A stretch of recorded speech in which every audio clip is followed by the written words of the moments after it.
School Freeware's Visual Basic Express 2010 Tutorials. Tutorial 39. Copy and Paste Arrays. Section 2 of 2. EZInvaders Part 8. I have the computer set for one invader being hit, so I'm going to need a counter of those shot down as integer. So that way when the number of invaders shot down is equal to the number of invaders, we know that all the invaders are shot down and the game will end. So here within check hit, have it set here, and shot equals visible equal true. We need to tell the computer the invader is invisible. It's already been shot down, so we need another AND statement. And invader dot visible equals true. Then we know it's not been shot down, and we can allow it for being shot down. And of course, I'm going to need a for statement for me dot x equals 1 to number of invaders. Have the invader set to invisible. Right now, timer main. Let's move this to the side here. Next to message box, Earth is saved. And we'll set shot down plus equals 1. Next.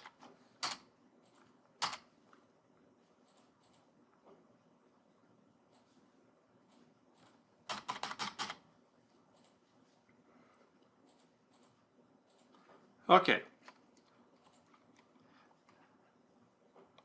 What I'm going to do here is I'm going to go ahead and cut this code out. And within the timer, I'm going to go ahead and check to see if game over. So we have check game over. I'm just going to move the code down here. If shot down is equal to number of invaders, then we know that all invaders are hit.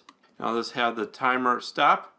We'll have Earth is saved, and now I'll go ahead and run and see if this works. No. Let's see, expression expected. True. So if invaders x.visible equals true, then we'll go ahead and run, and that's under check hit. So with that, let's go ahead and run and see what we get.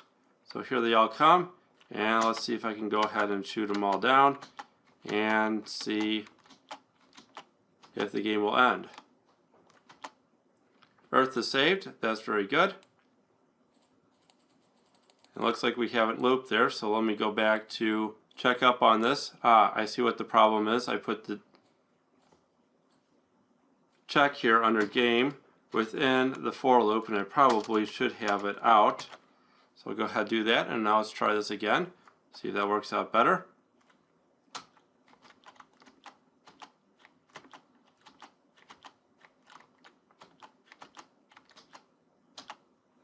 Earth is saved. We'll only get one message this time. Close this down. And let me run again and see what happens if we just have a few invaders left. One in particular. Just let that one run. I'm going to miss it a couple of times. Maybe I should have it go a little bit faster, but I just want to see if it gets down to the bottom. If the game would end.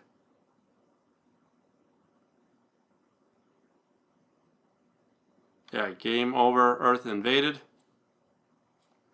Now before we go on to a different technique of working with the invaders, one that's actually much better than this copy and pasting, what I like to do is try out moving the invaders. Instead of having them all lined up here at the top, I would like them to come in from the side as the application opens. So therefore we see the first one moving in and all the other ones following, instead of having the invaders starting off in this location. So what I'm going to do is go back to the code here, and under load invaders, what I'm going to do here is have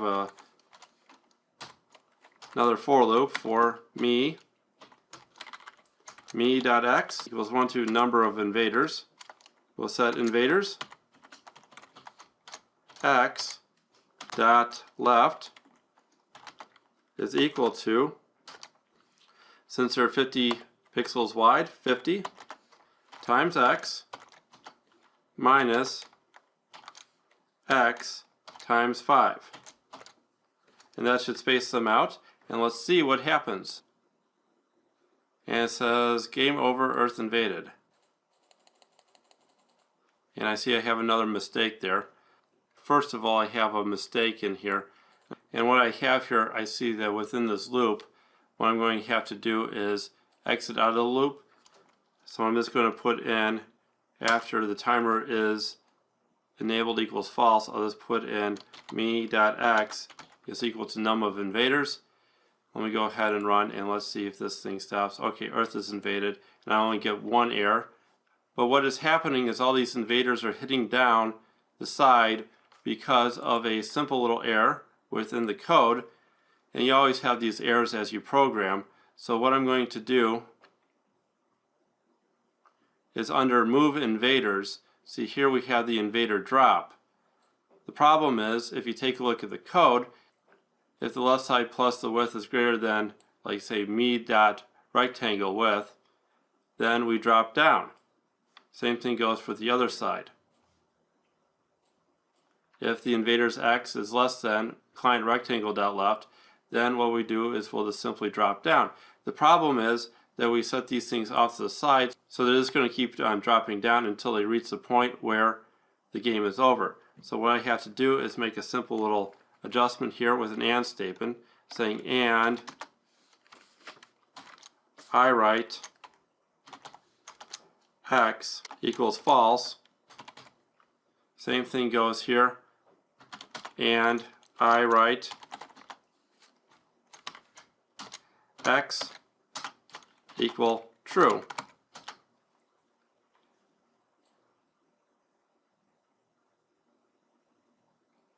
So let's go ahead and run, and now they should pop off. There they come, like so. Beautiful. And I can go ahead now shooting him down.